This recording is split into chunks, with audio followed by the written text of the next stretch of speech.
Let's talk about the single most underrated superpower in human attraction: emotional self-control. When someone walks away from you, be it a romantic partner, a close friend, or even a family member, the knee-jerk response is often panic, pursuit, or performance. You want to explain yourself, you want to be heard, you want to fix it, fix them, or fix yourself in real time. But here's the paradox: the more emotionally reactive you are, the more power you give away. People don't come back to chaos. They come back to calm, and calm comes from emotional discipline, not denial, not suppression, but a conscious redirection of your energy inward. When you can sit with your grief without reaching for them, when you can cry at night but still carry yourself with dignity during the day, you send a very different signal into the world. It says, asterisk, I may hurt, but I'm not broken. Asterisk, and that, right there, is powerful, because the world, and especially those who have walked away, are always watching. You see, human psychology has a fascinating trait. We tend to want what we can no longer control. When someone pulls away and you asterisk, don't chase asterisk, you subtly disrupt their ego.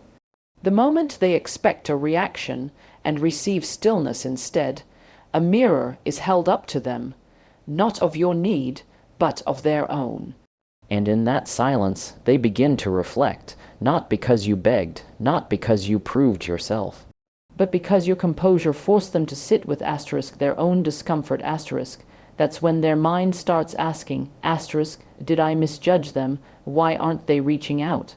What if I was wrong? Asterisk, this isn't about playing games. It's about reclaiming your internal space where your sense of worth isn't outsourced to someone else's validation. When you're emotionally grounded, you are no longer manipulated by someone's presence or absence.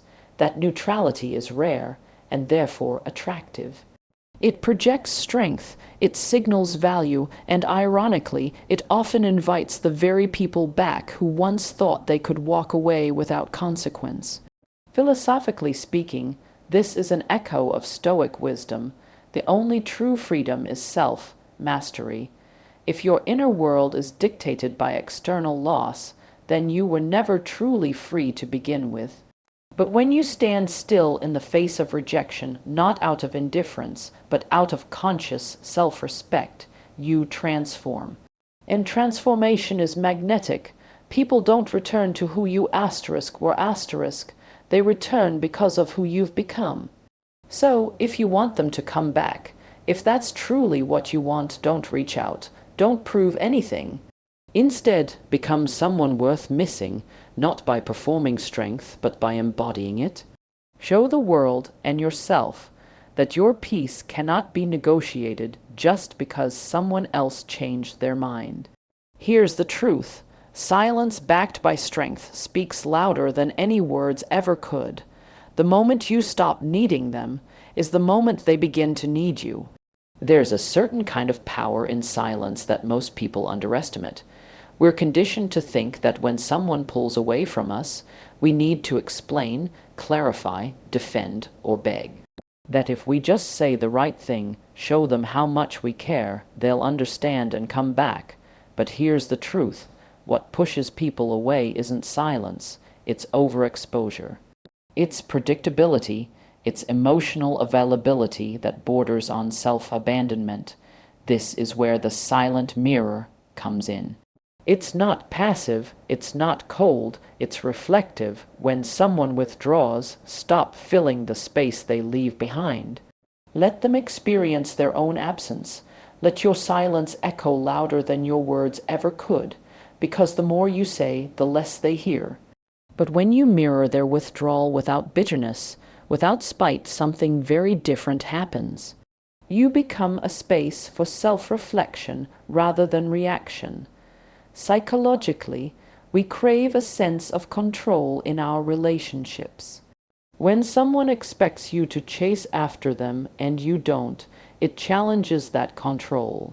It unsettles them not because you're trying to manipulate them, but because you're no longer dancing to the rhythm they expected. Instead of matching their behavior emotionally, you meet it with neutrality. That neutrality, it's unnerving and in the best way possible. This doesn't mean you're ignoring them. It means you're mirroring their energy without losing your integrity. If they need space, you respect that space fully. You don't try to fill it with messages, reminders, or breadcrumbs of affection. You match their distance, and you do it with dignity. It's a gesture that says, I see where you are, and I'm not going to distort myself to pull you back. Now let's be clear, this is not about revenge, it's not about ego, it's about clarity. You are choosing not to chase confusion. You are choosing not to abandon your peace in order to secure someone else's attention, and in doing so, you hold up a mirror they can't avoid. Because once the noise fades, once your presence becomes a memory rather than a constant, people start to evaluate. The silence becomes a space where regret, nostalgia, and realization begin to grow. There's also a philosophical element to this. In many Eastern traditions, especially Zen, the idea is that true influence comes from emptiness, not force. You don't need to press, pull, or push. You simply become still, and in that stillness, others find themselves. That's what the silent mirror does. It reflects their emotional state back to them, without distortion, without noise. And sometimes, that reflection is what causes them to turn around. You don't get people to return by making noise.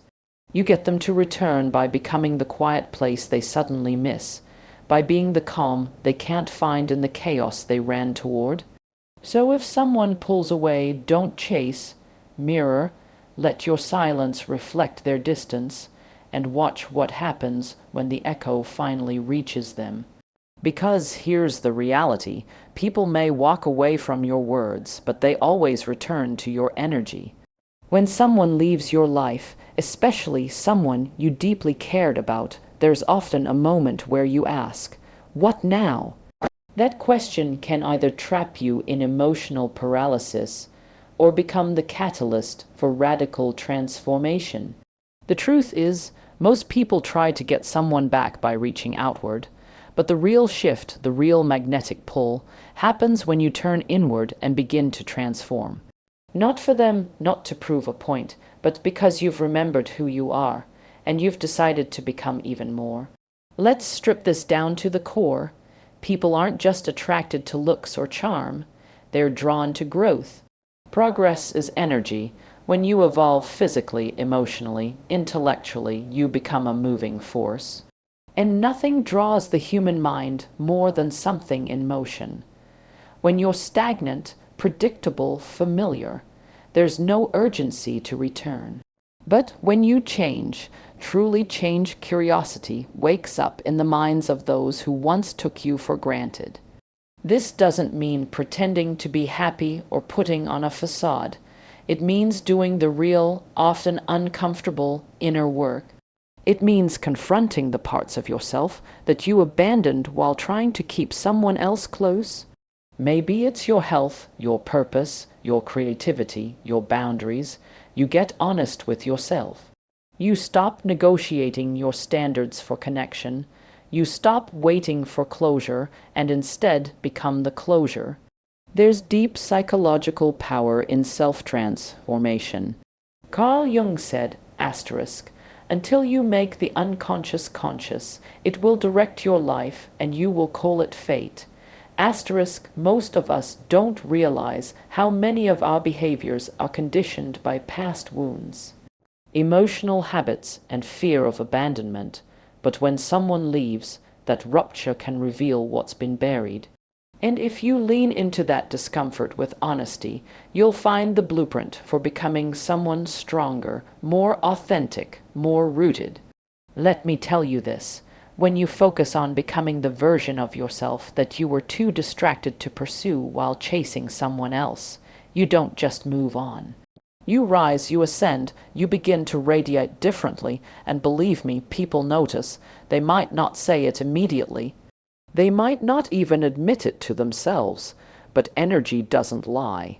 When they scroll past your progress, when they hear about your changes through mutual friends, or when they finally see you in person and realize you're no longer carrying that same emotional weight, they feel it. The shift is undeniable, and here's the ironic twist. When you genuinely no longer need them to return, that's when they're most likely to. Not because you played a role, but because you reclaimed your wholeness. You became someone worth remembering and, more importantly, someone worth respecting. So, if you want a path forward, don't beg for someone to see your worth. Show it, live it. Let your evolution speak on your behalf. Because the most powerful version of you is not the one who waits to be chosen. It's the one who chooses themselves first and becomes unforgettable in the process. Memory is not just a function of the brain, it's a force of emotion, and when it comes to people we've loved, hurt, or lost, memory becomes even more powerful. You don't just remember events, you feel them. And this is why nostalgia can be such a potent psychological trigger. It bypasses logic and cuts straight to the heart. If you want someone to come back, not through manipulation, but through authentic emotional reconnection, then you must understand how to engage memory, specifically emotional recall. Here's the truth. People rarely remember the fights, the silences, or the cold endings with full emotional clarity. Over time, the pain fades, but what lingers, what resurfaces uninvited in quiet moments, is the way you made them feel in the good times. That laugh you shared in the car late at night, the warmth of a hand held at just the right time, the comfort of your presence when the world felt like too much. These are not just memories, they are emotional timestamps. The human brain is wired for emotional repetition. We long for patterns that once brought us comfort, security, or joy. So, when you disappear from someone's life, and you do it with grace, not bitterness, not chaos, your absence becomes a space where those emotional highlights start to rise to the surface. And when there's no new drama to distract them, they start remembering the best parts of you. That's why subtle reminders can be so powerful. A single image, a song lyric, a scent, or a social media post that gently mirrors a shared memory. It doesn't have to scream anything. It just has to echo a feeling. When done from a place of authenticity and calm, not desperation, it invites them to revisit that emotional landscape without pressure. And let me emphasize this. It's not about trying to get someone back through performance. It's about creating emotional alignment between who you are now and the best version of the connection you once shared. You're not reactivating just any memory. You're reactivating the part of their heart that still holds affection, that still feels that flicker of what once was. You're not forcing them to return. You're allowing them to feel their way back through a path only they can walk, but one you gently lit with familiarity. There's a philosophical truth here too. People change, but emotion leaves a residue. And when the noise of life fades, we often revisit those residues, especially if they were once tied to deep connection. The key is not to cling to the past, but to understand that the past, when honored correctly, can reopen doors we thought were closed forever. So don't erase the memory of you. Don't overexpose it either. Let it breathe. Let it float in their mind as something they start to miss, not because you reminded them with words, but because you lived in a way that left a quiet, beautiful impression. Because, in the end, people come back not just when they remember you, but when they remember how they felt around you. Let your energy remind them, even when your presence is gone. One of the most overlooked elements of attraction, especially when it comes to someone returning, is mystery. We often confuse love with transparency, thinking that giving all of ourselves all the time will create deeper bonds. But what it actually creates is saturation, and nothing loses its value faster than what is too easily accessed or too fully explained. If you want someone to come back, unpredictability, real, intentional mystery, has to return to the equation. Let me be clear, mystery isn't about playing games. It's not about withholding affection or pretending to be someone you're not. It's about stepping out of the emotional routine that made you overly predictable. When people know exactly how you'll respond, what you'll say, what you'll post, and how you'll feel, they stop wondering. They stop imagining, and the moment imagination disappears, so does curiosity, and without curiosity, the desire to reconnect begins to die. Think about this from a psychological standpoint. The brain thrives on pattern interruption. When we can no longer predict someone's behavior, our attention naturally heightens. We become alert, observant, even intrigued. That's why when someone pulls away from you and you keep responding the same way, reaching out, explaining, hoping, they feel safe in ignoring you. But if you start moving differently, quietly, with purpose, changing your routines, saying less, doing more without announcing it, you disrupt that pattern. And suddenly, you become hard to define again, and what's hard to define becomes hard to forget. We're drawn to people who evolve in silence. People who no longer tell us what they're doing, but show us through quiet change. When you stop broadcasting your every emotion, when you detach from the need to be seen just to prove you're okay, you begin to embody a different kind of power, the power of presence through absence. People don't chase what they fully understand. They chase what they can't quite grasp. And the truth is, the strongest form of emotional leverage is being unpredictable, but grounded. Even philosophically, this ties to something deeper. In every great story, every epic, every romance, every legend, the hero or heroine undergoes transformation in solitude. That solitude creates a sense of mystique. We want to know who they're becoming, what they've learned, what wisdom they're carrying that we've yet to understand. You become that story when you stop explaining and you start becoming. So, instead of trying to be more visible, try becoming less obvious. Let people wonder where you are, who you're becoming, and why they suddenly feel your absence more than they ever felt your presence. That's when reflection kicks in.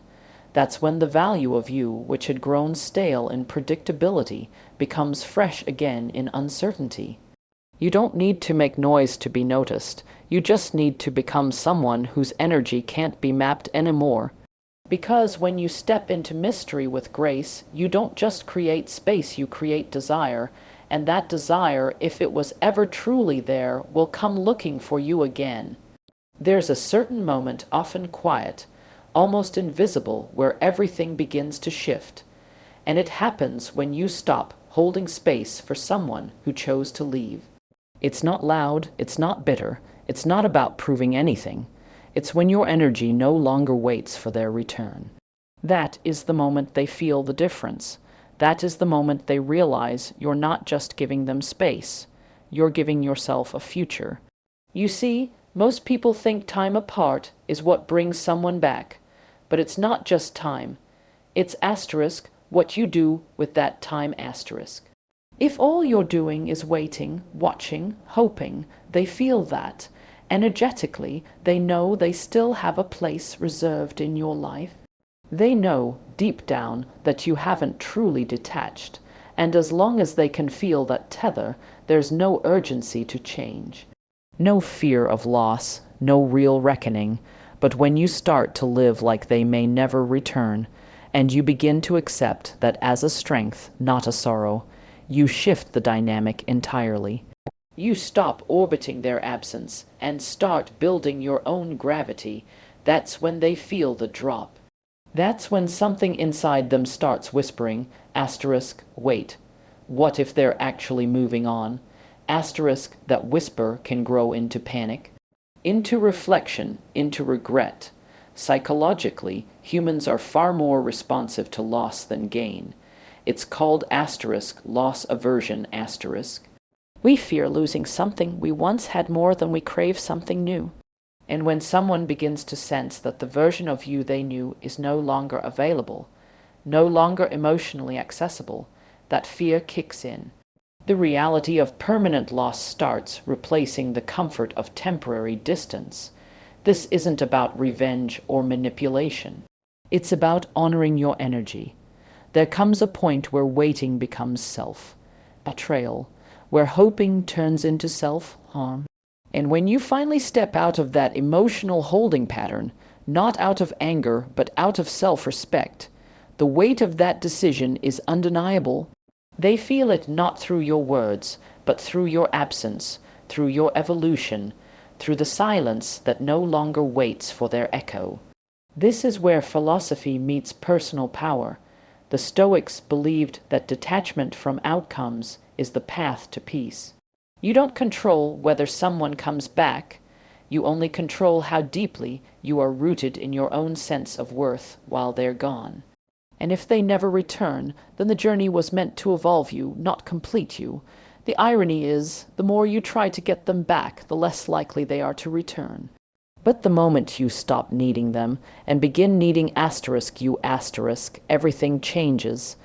You become the kind of person they didn't believe you'd have the strength to become without them. And that truth hits harder than any goodbye. So let them feel the finality of your absence. Let them taste the reality of losing you for real. Because when you stop waiting, they start wondering. And when you stop hoping, they start remembering.